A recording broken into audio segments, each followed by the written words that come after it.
I've decided to do this little video just to quickly go through those pieces of equipment that are going to be used the most throughout this book. No particular order, I've got them all out here, but starting with Pyrex jug, Pyrex bowls. I like these because they'll go into the microwave. Obviously they're heat proof, they can go into the oven. I've had those for years. So that's bowls. When it comes to a sieve, I've got a plastic sieve and a metal sieve. If you haven't got a sieve and you need to go out and buy one, buy a metal one, because then you can pour through boiling liquids to strain them or whatever, and it's not going to suffer. Obviously this one could. That's sieves. When it comes to rolling pin, mine's a wooden rolling pin. I never wash it, just wipe it with a damp cloth. Had that for years. Piping bags. I used to be a real fan of single-use piping bags, but no more. I now I've gone back to reusable cloth piping bags. Wash them out and reuse again and again. Nozzles, I've got a plain plastic nozzle and a little metal star nozzle. This book you won't need anything more than that. Spatula. That's just a straightforward, fairly flexible spatula. This little red one, which is actually my favourite, would you believe, was a free gift in a magazine. But I love it. And this spoon is smaller than a big serving spoon. Don't know where I picked this up, but again, this is my favourite for stirring cake mixes.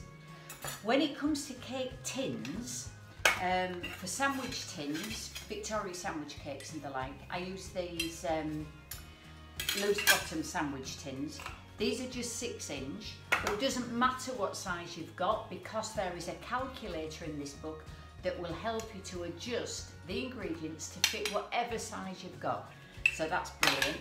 I've got here a 9-inch loose bottom cake tin that again is good for Christmas cakes, and I even do some of my desserts, cheesecakes and things in that.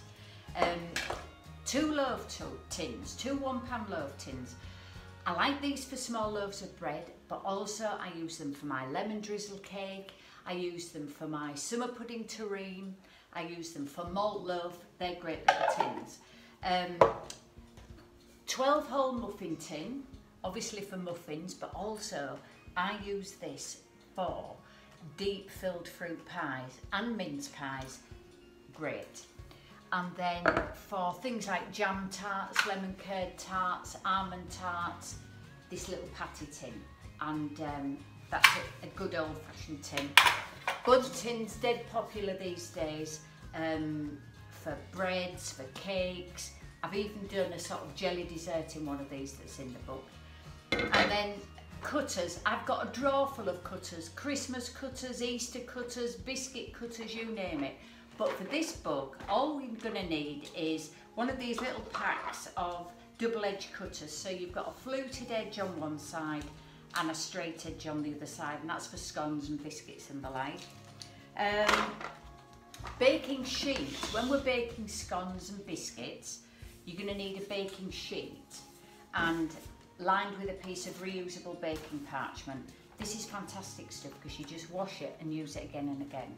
Now then, some of the recipes may say you need a second baking sheet. Now if you've only got the one, I actually only had one for years, so don't worry about that. But if you need to go on to a second one and you haven't got one, if you've got a large roasting tin like that, turn it upside down, put a piece of baking parchment on the top, and that will double up as a second baking sheet for you. And then when it comes to electrical equipment and gadgets, I've got my big tabletop mixer that I use for mixing bread and a large Christmas cake. But for every day and for the majority of recipes in this book, all you're going to need is a handheld electric whisk. And these can retail for as little as £10, but this will speed up all of your mixing. I think that's it.